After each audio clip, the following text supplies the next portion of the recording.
আসসালামু আলাইকুম। আপনারা সবাই কেমন আছেন?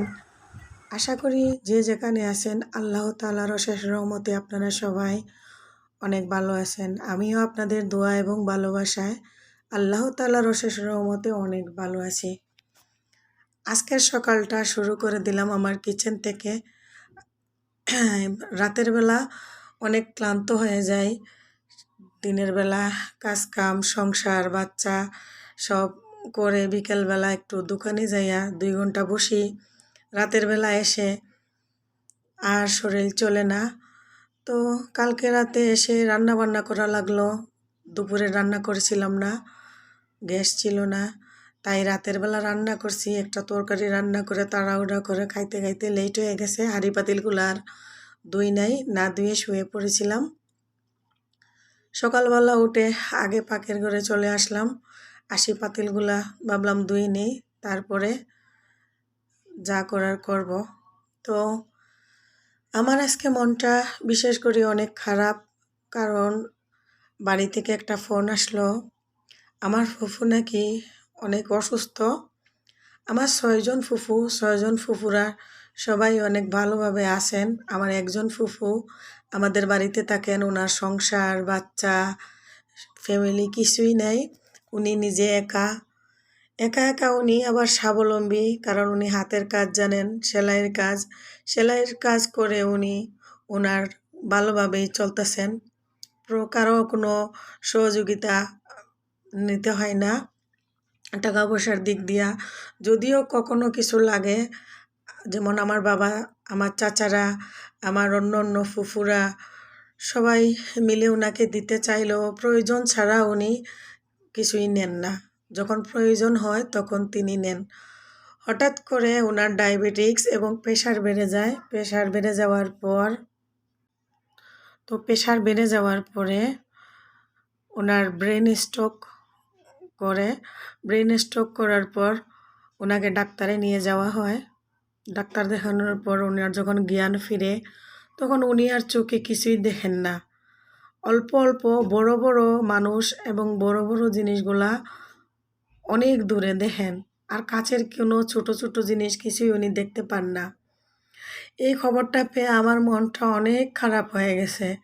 আমার ফুফুর জন্য অনেক দোয়া এবং ভালোবাসা। আপনারা আমার ফুফুর জন্য দোয়া করবেন। এদিকে আমার হাঁড়ি পাতিলগুলো ধোয়া শেষ, আমি এগুলা রেকের মধ্যে রেখে দিলাম। বাবুর ফিটারগুলা সিদ্ধ করব। দুপুর 2টার পরে গ্যাস আসে, বেশি গ্যাস আসলে ফিটারগুলা সিদ্ধ করে নিব। তো যাই হোক, এদিকে আমার ভাতও হয়ে গেছে।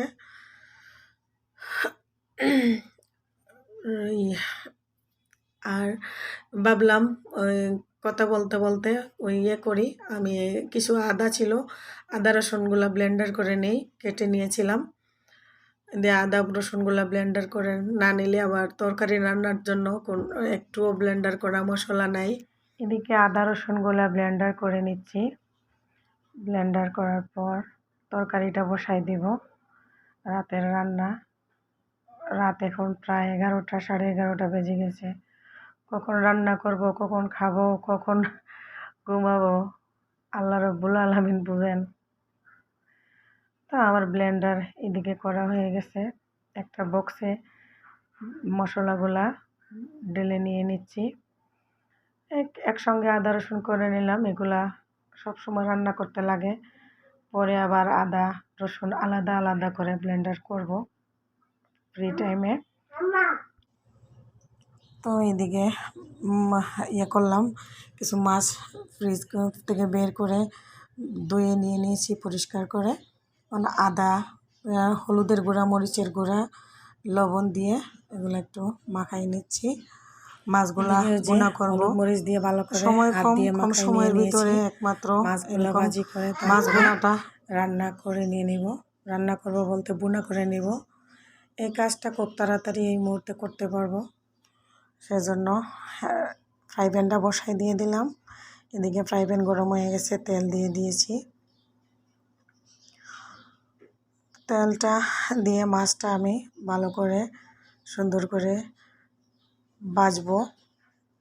আর পাঙ্গাস মাছ যদি মনে করেন আপনারা যে আমরা পাঙ্গাস মাছ কেন খাই, অনেকে খান না জানি, আমরা পাঙ্গাস মাছ পছন্দ করি, তাই পাঙ্গাস মাছ খাই। পাঙ্গাস মাছে কাঁটা নাই, সেই জন্য ভালো লাগে, আমরা সবাই খাই। যারা খায় না তারা তো নাই খায়, সমস্যা কি? তো আমি পাঙ্গাস মাছ খাই, তাতে তো আর আমার কোনো অসুবিধা হইতেছে না। এদিকে আমি কালকের জন্য কয়টা ফরাসের বিচি ভিজাই নিলাম। 2-3 মুঠ ফরাসের বিচি ভিজাই নিলে কাল সকাল হলে দেখব ফুলে টুইটুম্বুর হয়ে গেছে। যতটা ভিজাই নিলাম কাল সকালবেলা দেখা যাবে ডাবল হয়ে গেছে। তো এদিকে আমি মাছ বোনাটা বসাই দিয়েছি, হাঁড়ি বসাইয়া তেল দিয়ে পেঁয়াজগুলা ভালো করে ভাজবো। এই যে কারেন্ট একবার যাচ্ছে একবার আসছে, কারেন্টের জন্য কারেন্টের জ্বালায়ও শান্তি নেই, অনেক লোডশেডিং। দিনের বেলা তো সারাদিন তাকেই না, রাতের বেলাও কতবার যায় কতবার আসে সন্ধ্যার পর থেকে। তো তারপরেও তো আমাদের জীবন এভাবেই যাচ্ছে, থেমে নেই। আমাদের খাওয়া দাওয়া কাজকর্ম সবই এরকমভাবে চালাই নিতে হচ্ছে। এদিকে আমার অফ ক্যামেরায় আমি বাকি যে মশলাগুলো অ্যাড করতে হয় আমি অ্যাড করে নিয়েছি, এগুলো বলার কিছুই নেই। সবাই মোটামুটি মাছ বোনা করতে কী কী লাগে এগুলো আপনারা জানেন।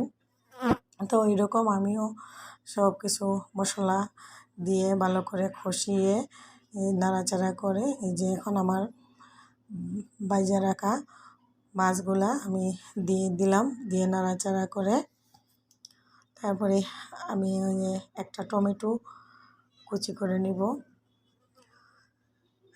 একটা টমেটো কুচি করে এটার মধ্যে দিয়ে দিব। এই যে টমেটোগুলা দিয়ে দিলাম, দিয়ে ভালো করে নাড়াচাড়া করে নিব, নিয়ে পানি দিয়ে দিব। আমার ঘরে কাঁচামরিচ নাই, কাঁচামরিচের নাকি অনেক দাম বাড়ছে, সেজন্য আমি ডিপ করে রেখে দিয়েছিলাম কাঁচামরিচ। ওই ডিপ করে রাখা কাঁচামরিচ আজকের তরকারিতে দিব মাছ বোনায়। এরকম মাঝে মধ্যে কিছু জিনিস আমরা ফ্রিজার করে রাখতে পারি, রাখলে বিপদের সময় কাজে আসে। যে ডিপ করা কাঁচামরিচগুলো আমি দিয়ে পানি দিয়ে নাড়াচাড়া করে ঢাকনা দিয়ে দেব। আমি যে কথা বলতেছি আসলে আপনারা আমার কথাগুলো ক্লিয়ার বুঝেন কি না জানি না, তবে আমার কথার মধ্যে ভুল ত্রুটি থাকলে আপনারা ক্ষমা দৃষ্টিতে দেখবেন। আমার ভিডিওগুলো আপনাদের ভালো লাগলে লাইক কমেন্ট শেয়ার করবেন এবং সাবস্ক্রাইব করে দিবেন। ঠিক আছে, আপনাদের সাথে অনেকক্ষণ কথা বললাম। এদিকে ওয়ালিদের জন্য 1 পিস মাছ দিয়ে অল্প কয়টা ভাত দিয়ে দিলাম, ওর বাবা খাওয়াই দিয়ে দিবে।